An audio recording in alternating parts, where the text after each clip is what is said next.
Hi, shout out po kay Titsuin, Kalinga Partners, masipag po ng Charity Vloggers.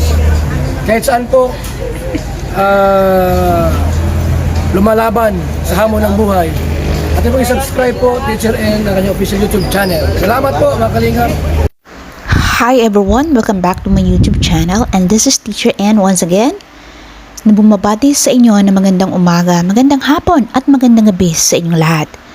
Muli, maghahatid ako sa inyo ng panibagong spoken word, and this is my 22nd.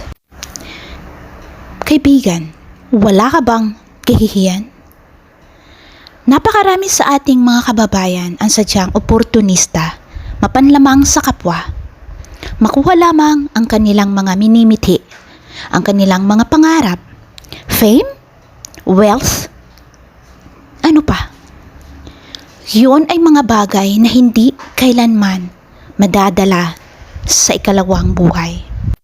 Alam mo ba kaibigan, aking kababayan, na lahat tayo isinilang dito sa mundong ibabaw. Meron tayong mga kanya-kanyang papel na ginagampanan sa ibabaw ng mundo. Ikaw kaibigan, alam mo ba ang papel mo sa ibabaw ng mundo? Ikaw ba ay oportunista? Yan ba ang papel na gagampanan mo o hindi? Alamin mo sa iyong sarili, aking kaibigan. Lawakan mo ang iyong isipan. Mulat mo ang iyong mga mata sa katotohanan. Ano ba ang papel na dapat mong gampanan sa ibabaw ng mundo? Hahayaan mo bang ikaw ay maging oportunista, mapanggamit, mapanlamang sa kapwa habang ikaw ay nabubuhay sa mundong ibabaw? Yan ba ang papel na gugustuhin mong gawin habang ikaw ay nabubuhay?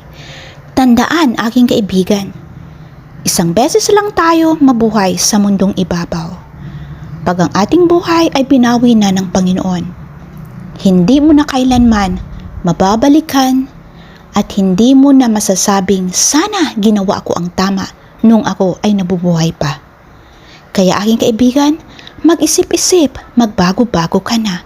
Ano ba ang papel na ginagampanan mo sa mundong ibabaw? Thanks for watching. Bye everyone, and see you again on my next video. Once again, this is Teacher N Channel signing off.